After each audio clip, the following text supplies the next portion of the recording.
Welcome back to Nick Lenz's Comic Corner, Classic Less Known Classics. This episode number is 2182 and Doubleshot number 2076.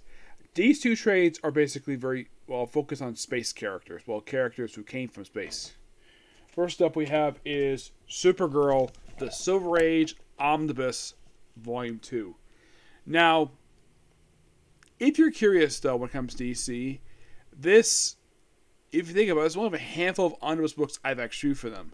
I mean, from the Silver Age stuff, this is technically the third one because I've also reviewed, aside from this one, the first volume, of course, also the superheroes. There's also omnibus for, I believe it's Villains Month. No, actually, it was Future's End. Yeah, Future's End. I got that one done for that one, and that's it. Mostly put this book here, this big hunking book. Which, by the way, I actually got this book. This book, the original price, be $100. I got this for $12 at Ollie's. Yep. This book contains Action Comics 308, 340, 342, 344, 350, 353, 354, and 356, 376. Wow. A lot of comic books. All action comics. There's, of course, occasional appearances by Superman because they occasionally have like these full issues. We'll mostly put this book, by the way, the issues are written by Leo Dumpman, Jerry Siegel, Otto Bender, Jim Shooter, Robert Bernstein, Carrie Bates, and Dave Wood. Art by Jim Mooney, Kurt Softberger, and Al Pacino. The cover is by Evan Doc Steiner. That's who does this really gorgeous artwork. Now, we cover the period of January of 1964, and we go straight to May of 1969. So basically, with this book, we cover most of the 1960s already. Well, there's kind of a good reason for that, and that is because, well, the Supergirl stories, if you ever get a chance to read them, a lot of them, with the exception of the full issues where she teams up with Superman, are roughly 10 pages, because basically she was a backup feature in Action Comics. Before she got moved to Adventure Comics. And then the feature ended. She got a brief solo title in the 70s. Yep, a solo title that lasted for 10 issues, and then she back me in Spotlight stuff. Yep, mostly putting it like wrap up her time in Midville, which has been there since basically her debut. Which I actually have the cover for in front of me. I have posters from Action Comics 252. This book here wraps up her time basically in that town, and she goes up to college, of course. Now, unknown official college because I haven't got that far yet. Well, of course, yes, the stuff with the Super Horse. Streaky the Super Cat is actually not in here, or not here very much at all. And there's a little bit here with the Legion of Superheroes because the team with her, she actually asked for help to clear her name in form of she was actually framed for a theft. One of two times in all these issues where she's actually framed for a crime she didn't commit, and she able to prove it no problem. There's also fake marriage. She also there's also guest appearance here by Lex Luthor, and a guest star appearance here by Brainiac. Yep. Just pure classic Supergirl stuff. Nothing wrong here per se. It's just basically like if you read the Superman stuff in the Silver Age, those things are pure classics. This one is not exactly up there, but still pretty good. I'll give this book roughly a 9 out of 10. I'll be fair to it. Yeah, I'm not gonna give this book a 8. Because it's classic stuff. Alright, next up, something interesting. We have Mr. Miracle by Steve Englehart and the late Steve Gerber. Yep, this contains issues 19 to 25 of the very first 5 Mr. Miracle, along with Brave and the Bold, issues 112, 128, 138, and DC Comics number 12. You're probably thinking, why the heck this book's over issue 19? Well, there's a very good reason why. You want to know the reason for it? Because Jack Kirby wrote, drew, inked, and edited the first 18 issues of this series. And DC decided to bring the series back. It was the same thing with New Gods as well, except that book had Jerry Conway and Steve Ditko on the book. This one had Steve Englehart in these issues. But they also include appearances from Brave and the Bold. Yep, from Brave and the Bold. By the way, we also have Bob Haney on some of the issues. Artwork by some of these people are still alive or some are passed away. Martial arts, I don't know if he's still alive. I know Jim Harris no longer alive, sadly. I never get a chance to meet him. Mike Golden, I know he's alive because I met him twice. Nice guy. Rick Buckler, Vince Galita, Joe Gailey, Russ Hoth, Dick Giordano. I don't think he's alive anymore. Rick Barnett and John Fuller. The cover art here is done by Marcia Rogers and Tina Ford.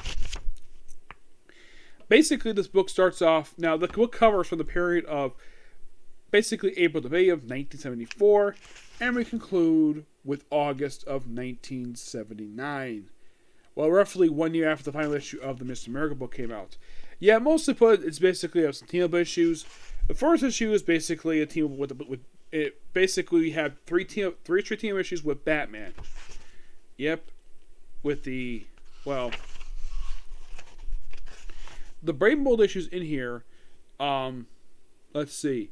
You had the first two by Bob. Yeah, basically all three by Bob Haney, with Jim Pero on the artwork for all three.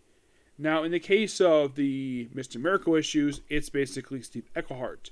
Marcia Rogers does the artwork for pretty much the first 22 issues. Basically, from 1922 is all Marcia Rogers, with issue 23. Now, Marcia Rogers does all the cover artwork for the first from 1924, but substitutes here with issue number 22. 23 is Michael. 23 and 24 is Michael Golden. Of course, does 25 as well. Steve Gerber takes over the writing with issue number 23, and the final book published this book is done by Steve Englehart with Rick Buckler in the artwork. You gotta love this classic art style by Jim Pero. I love Jim Pero's artwork. Heck, the only person I know who's a fan of Jim Pero's artwork aside from myself is Chuck Dixon, because he worked with him. Yeah, most of it just Mr. Miracle, helping out Batman with a case. Nothing really. It just basically these three issues just Mr. Miracle and Batman just do these team-ups. Now, if you might be asking, Nick, who did Batman team with a lot in Brave and the Bold? You want to know the answer to that? The Metal Man. He teamed with him a lot. If you look up how many times they appeared in the book, they appeared more than Green Arrow ever did. Yeah, and here's 3 issues of him teaming with Mr. Miracle and Big Barda. Yeah, they didn't bring the fact Mr. Miracle and Big Barda married. They actually got married in the final issue of Jack Kirby's run for the book. Yep, they got married and basically moved to Apocalypse. Now, up until the Mr. Miracle limited series by Tom King, these two never had any children. All these years. And it took to that maxi series for them to have a child. I don't know why. And mostly played just Batman helping to deal with, like, the second one deals with stuff related to Apocalypse. 138 is basically just, well, trying to escape Alan and Doom. And eventually move on to the Mr. Miracle ongoing series. Because mostly put he's like, a lot of times he's usually saving his beautiful wife, Big Barda. And it's just really good stories here. Basically the way it was Knife Through the Form for Mr. Miracle. Sadly, the book wouldn't last very long. It didn't last like if you think about it, 925. That's only like 7 issues.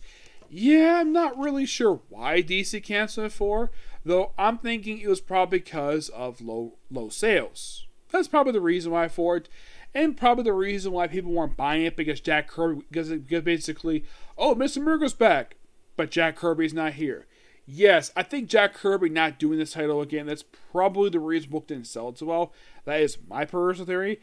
I don't know. If I get a chance to meet Steve Englehart, I will ask him that. I can't meet Steve Gerber, the guy who co-created Howard the Duck. By the way, give this book a 10 out of 10. It's really, I love this book. Or Michael Gordon for that matter. Now, the reason why I can't meet Steve Gerber and ask him this, because sadly, Steve Gerber is no longer alive. As a matter of fact, the last comic he ever did before he passed away was Dr. Fate comic. Yes, originally he was going to do a Dr. Fate book, but he passed away. So, DC decided to collect that. Yes, DC collected. Now, if you're curious to how long ago did Steve Gerber pass away, he passed away in 2008. You're thinking, really? 08? Yeah, the guy was 60. Yeah, 60 years old. So he passed away roughly 4 years after got into comics. 4 years. And the guy, if you think about it, his DC work is not much. Not much at all. I mean, I read a little bit of his stuff for DC. Aside from this book, it's stuff related to the worlds of New Krypton trade. Yeah, that's probably what I have reviewed from him, and of course this book too. But But if you think about it, he has more success at Marvel than he did at DC. DC's been very sporadic.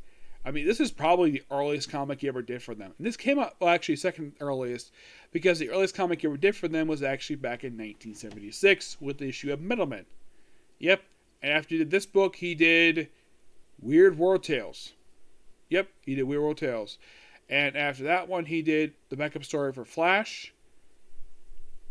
And, of course, he did DC Comics 97, which was I believe it was toward the end of the series. 97. No, that was actually the final issue of the series. You're probably thinking, when did he return to DC Comics? The answer to that is pure and simple. He didn't return for until 12 years later, when he did stuff for Vertigo, and then, of course, he did some sporadically. Mostly, he probably worked for Marvel. A lot for them over the years. Yep. But not really much else to say with these two trades. They're both. I would say Mr. Miracle was actually. I love Mr. Miracle. I thought it was really good. The back of my hands in this book. And if you think about it, this is the second Mr. Miracle book I have reviewed. Well, actually, third, because I've also reviewed the Grant Morris book, but I haven't technically finished reviewing that yet. No, I haven't. Because there is one issue, because I actually am missing one trade from that series. Yeah, I think it's like volume 3, I think it is. Yep, but am I going to review more New God stuff? Yes, definitely. But this is the first post-act Jack Kirby stuff I reviewed. Like, I was kind of surprised to find this in trade. This was a shocker to me. Like, I did not expect, basically, this to be a trade, to be out. I did not. If you're asking, is the first 18 issues in trade? Yes. Yes, it is. There is basically called Jack Kirby's Fourth World, featuring Mr. Miracle, which does collect his 18 issue. Well, actually, there's two trades. There is Super Escape Artist, which collects the first 10 issues, and then there's featuring Mr. Miracle, which collects the rest of the run. There is also the Jack Kirby Fourth World Omnibus book, which that pretty much collects everything related to Jack Kirby's time with New Gods. The only thing I have reviewed fully for Jack Kirby's New Gods stuff is probably his Superman's Apology Mills and stuff. Yep, that's probably the only thing I have personally reviewed from him. Yep. But yeah, that's particular review. Next up, Super Sentai. Okay, to the next video. Bye.